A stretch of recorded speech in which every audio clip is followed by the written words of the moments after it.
नमस्कार, मैं जितेंद्र जैन और आप देख रहे हैं खबर समय जगत। आइए नजर डालते हैं आज की कुछ ताजा तरीन खबरों पर। भोपाल छिंदवाड़ा के नवनिर्वाचित महापौर विक्रम अहाके आज भोपाल में प्रदेश कांग्रेस कार्यालय पहुंचे, जहां उन्होंने प्रदेश की भाजपा सरकार पर जमकर निशाना साधा। विक्रम ने कहा कि प्रदेश की भाजपा सरकार आदिवासी, दलितों, पिछड़ा वर्ग के अधिकार का हनन कर रही है। जो पैसे गरीबों के कल्याण में खर्च होने चाहिए थे, वो इवेंट्स में खर्च किए जा रही है।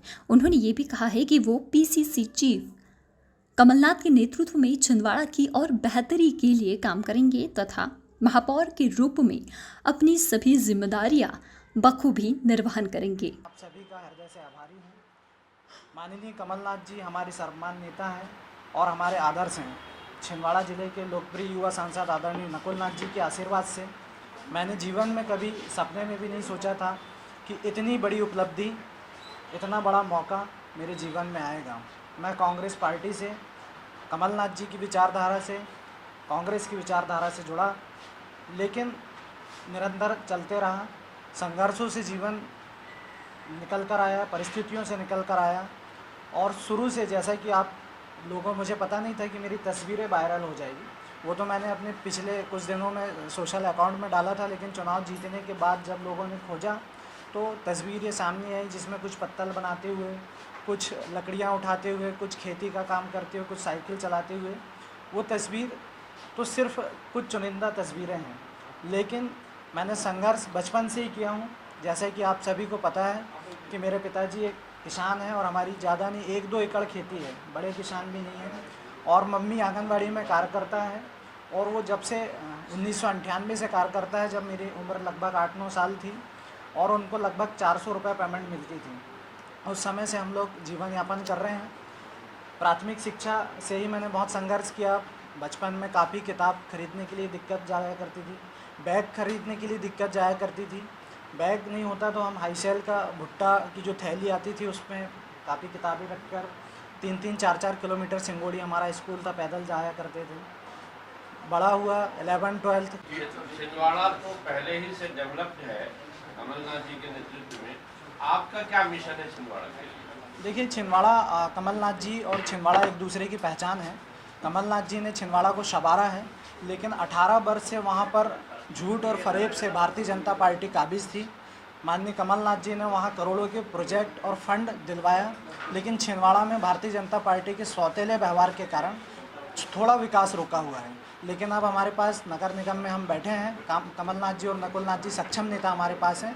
छिंदवाड़ा की गति को निरंतर बढ़ाया जाएगा। आगे जी छिंदवाड़ा में बिलोंग करता है, तो अभी जैसे 2018 के पहले देखें तो कहीं ना कहीं आदिवासी जो वोट बैंक है वो कांग्रेस से कटा था, तो अब कैसे उसे हासिल किया जाए, इसको लेकर क्या कुछ आगे की रणनीति है? देखिए, 2018 में आदिवासी वोट बैंक कांग्रेस के पास आया था, लेकिन जिस तरीके से केंद्र और राज्य सरकार में भारतीय जनता पार्टी की सरकार है, और आदिवासी, एससी और जो अन्य पिछड़े वर्ग और जो वंचित समुदाय हैं, उसके अधिकारों का हनन जिस तरीके से किया जा रहा है, उनके विकास में जो पैसा खर्च होना चाहिए, उनकी बस्तियों का विकास में जो पैसा खर्च होना चाहिए, वो सरकार अपने इवेंट्स में पैसे खर्च कर रही हैं। और आज भी उनको जो सुविधाएं मिलनी चाहिए थी, आज वो सुविधाओं से बहुत दूर है, समस्याओं का अंबार लगा हुआ है। तो निश्चित तौर पर अब यह वर्ग जाग चुका है, और जिस तरीके से हमारे पास नगर निगम और जिला पंचायत, जनपद पंचायत में जो परिणाम निकल कर आ रहे हैं, निश्चित तौर पर ये सेमीफाइनल हम लोग जीत चुके हैं, और 2023 में माननीय कमलनाथ जी की सरकार बनने जा रही है। फर्स्ट ईयर तक में मैंने, जैसा कि आप सभी को पता है कि शादियों में कैटरिंग का काम किया हूँ। जेट कैटर्स छिंदवाड़ा में है, ओम पटेल जी का कैटर्स है, ऐसे कैटरिंग का काम किया। शादियों में प्लेट उठाने का, प्लेट धुलने तक का काम मैंने किया हूँ। इसके बाद कई समय में मैंने मजदूरी करने का काम किया खेतों में। पोस्टर जो होते थे मार्केट में, जब मड़ई मेलों में बिकते थे, वो पोस्टर जो 3-4 रुपए के बिकते थे, उनको हम साइकिल से बेचा जाया करते थे। तो ऐसे काम बहुत सारे हैं। संघर्ष मैंने हर पल किया। राजनीति में आने का मेरा कभी नहीं सोचा था कि मैं राजनीति में आऊँगा। गांव में कुछ लोगों के लिए मदद कर देता था तो एक आत्मसंतुष्टि मिलती थी कि अरे यार, हमने किसी के लिए अच्छा किया है।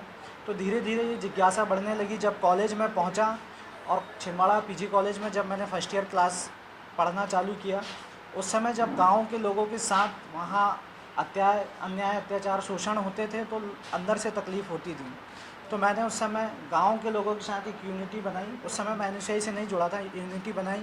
फिर उनके अधिकारों के लिए लड़ना, आदिवासी युवाओं के लिए उनके अधिकारों के लिए लड़ना प्रारंभ किया। फिर जैसे जैसे मुझे पता चला कि एक एनएसयूआई एक संगठन होता है कांग्रेस का, तो मैंने उस समय एनएसयूआई में प्रवेश किया।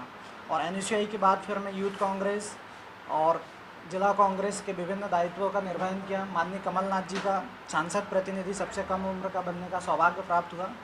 लेकिन फिर भी मैंने जीवन में कभी नहीं सोचा था कि मुझे छिंदवाड़ा जैसे प्रतिष्ठित सीट माननीय कमलनाथ जी के गृह जिले से महापौर बनने का मौका मिलेगा। और मैं बड़ी ईमानदारी और जिम्मेदारी के साथ कहना चाहता हूँ कि मैं माननीय कमलनाथ जी के समक्ष कभी टिकट मांगने भोपाल नहीं आया, ना मैंने वहाँ किसी तरीके से दावेदारी पेश की। लेकिन कमलनाथ जी और नकुलनाथ जी वो पारदर्शी नेता हैं, वो दूरदृष्टि नेता हैं। उन्होंने कब परखा, कब समझा मुझे पता नहीं। जब मैं वहाँ सोशल मीडिया चला रहा था और इंडियन नेशनल कांग्रेस के पेज से पहली बार जब जो सूची जारी हुई तो मैं सूची पढ़ने लगा। मुझे अंदाज़ा नहीं था कि मेरा नाम भी सूची में होगा। तो जैसे ही मैंने देखा छिंदवाड़ा से विक्रम आहाके, तो मतलब मुझे समझ नहीं आया कि क्या हो गया। तो फिर बधाइयों का तांता लगा रहा। और निश्चित तौर पर एक कमलनाथ जी की सीट होने के बाद मानसिक तनाव ज़्यादा था। मेरे लिए तो टिकट मिलना एक सौभाग्य की बात थी, लेकिन प्रेस्टीज पॉइंट माननीय कमलनाथ जी, नकुलनाथ जी की था। शिवराज सिंह चौहान जी वहाँ 2-2 बार गए, वहाँ महापौर का प्रत्याशी बदला गया। सत्ता की भूख इतनी थी भारतीय जनता पार्टी में कि उन्होंने एक ऐसे नगर निगम के सहायक आयुक्त, नगर निगम के कमिश्नर को इस्तीफा दिलवाकर वहाँ पर चुनाव लड़वाया गया। मानसिक तनाव था, प्रशासन और सत्ता भारतीय जनता पार्टी की थी। उन्होंने पूरा जो पैसा और पावर का उपयोग करना था पूरा किया। मतगणना तक उन्होंने अपना पूरा प्रयास किया कि किसी तरीके से छिंदवाड़ा की सीट हराई जाए। लेकिन छिंदवाड़ा की जनता माननीय कमलनाथ जी, माननीय नकुलनाथ जी के आशीर्वाद से मुझे ये स्नेह और आशीर्वाद मिला। मैं कांग्रेस पार्टी का, कमलनाथ जी का, नकुलनाथ जी का और हमारे राष्ट्रीय नेता आदरणीय राहुल गांधी जी, सोनिया गांधी जी, श्रीनिवास बीबी, विक्रांत भूरिया और यहाँ तमाम बैठे प्रेस में मेरे साथ में मध्य प्रदेश कांग्रेस कमेटी के समस्त पदाधिकारियों का, कांग्रेस परिवार का हृदय से आभार हूँ। और छिंदवाड़ा जिले की जनता का और कांग्रेस परिवार कमलनाथ जी, नकुलनाथ जी का जीवन भर ऋणी रहूँगा। और छिंदवाड़ा की जनता की सेवा करने के लिए मैं तत्पर 24 घंटे एक सामान्य व्यक्ति की तरह हमेशा उनके साथ खड़ा रहूँगा। निश्चित तौर पर उम्र कम है, अनुभव कम है, लेकिन काम करने का जज्बा ज़्यादा है। माननीय कमलनाथ जी, माननीय नकुलनाथ जी का नाम जहाँ पे भी आता है, विकास वहाँ खुद ब खुद चल के आता है। उनके मार्गदर्शन में निश्चित तौर पर हम छिंदवाड़ा को एक अच्छी गति से आगे बढ़ाएंगे। भोपाल से खबर समय जगत के लिए शक्ति भारती की report. For latest news, subscribe to our channel and press the bell icon.